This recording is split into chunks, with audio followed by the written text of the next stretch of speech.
Hi guys! Welcome sa aming kitchen. Ayan, nakikita nyo yung aking mga lulutuin ngayong araw nito. Magluluto tayo ng ginataang gulay. At syempre, isi-share ko sa inyo kung ano ang aking lulutuin. Ayan, tingnan nyo.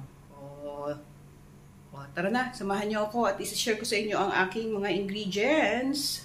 Ito na ang ating mga ingredients sa ating ginataang gulay. Siyempre, bago tayo mag-start magluto, i-share ko muna sa inyo. Meron tayo ditong kalabasa, eggplant, at ang ating siling haba. Meron tayong malunggay. Yan lang ang ating tatlong ingredients na gagataan ngayong araw nito.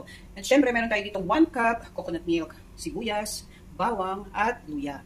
At itong ating seasoning. Meron tayong powdered chicken, salt, ground black pepper, luyang dilaw or kurkum. And then, ang pinakang sahog niya ay dry pusit. Ayan. Ibatid ko na yan sa mainit na tubig para lumambot yung ating pusit.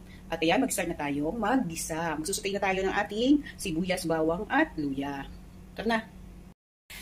In a saucepan, nilagyan ko na siya ng mantika or vegetable oil. At nilagyan ko na rin yung sibuyas. Siyempre, susunayin natin yan, diba? Then, sunod na natin yung ating bawang. Sumayin na natin din yung ginger or luya.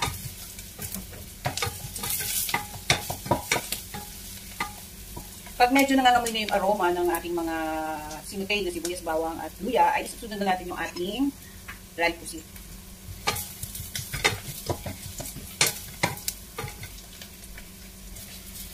May nahulog. Haluin.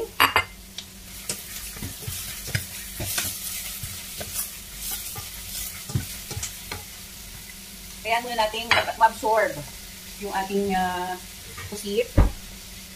Natin yan for about 2 minutes. Siyempre, madali lang natin lulutuin yan dahil hindi naman karne yung ating ginamit. Hindi naman karne yung ating isinahog sa ating ginataang gulay. Kaya naman, maya-maya lang, ilalagay na natin yung kalabasa. Okay? Stay tuned. Ayan. Haluin muna natin. And then, ilagay na natin ang ating kalabasa. Haluin. And then, i-cover ulit natin yan for about, siguro mga 10 minutes. After 10 minutes, syempre, tingnan na natin at hahaluin na natin. And then, ilalagay na natin yung ating eggplant. Syempre, isasama na natin yung siling haba.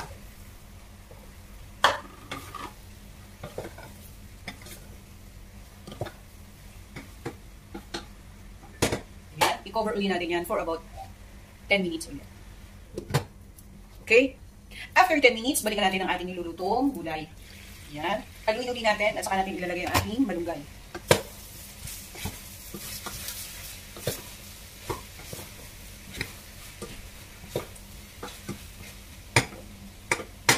Unahin po lang natin, ilagay muna ang ating seasoning. Pagsama-samahin na natin. Yan. Haluin ulit bago natin lagyan ang ating half cup na water.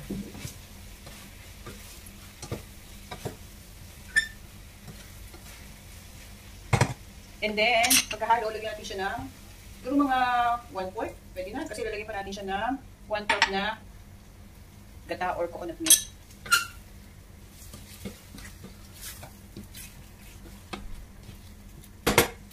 Ayan. Isabay na rin natin ang ating malunggay para maluto na rin siya. Malinis ang ating mga kamay, ha? Bago tayo umawag ng ating mga gulay o mga pagkain, kailangan malinis ang ating kamay. Yan. Kailangan walang maiwan na dahon kasi napaka-healthy itong malunggay. Then, haluin natin.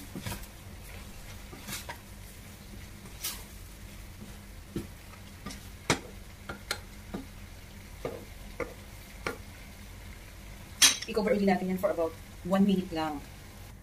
After 1 minute, syempre ilalagay na natin ang ating coconut milk.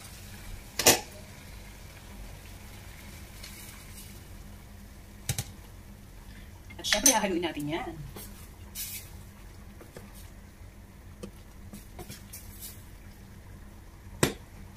Dagdagan pa natin ng tubig para mas marami tayong sabaw. Ayan. At pabayaan natin kumulo hanggang maluto.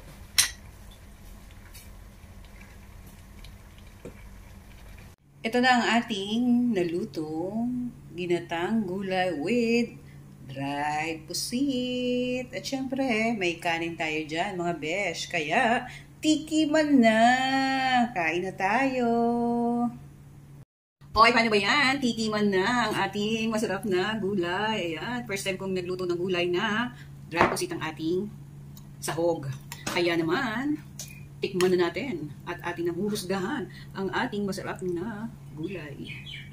Napakasustansya dahil ang dami niyang malunggay. Guys, guys.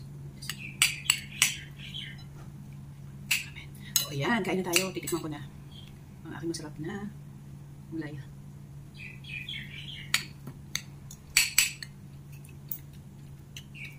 Sarap. Hindi maalat yung yung pusit kasi binatad ko siya sa mainit na tubig para matanggal yung alat.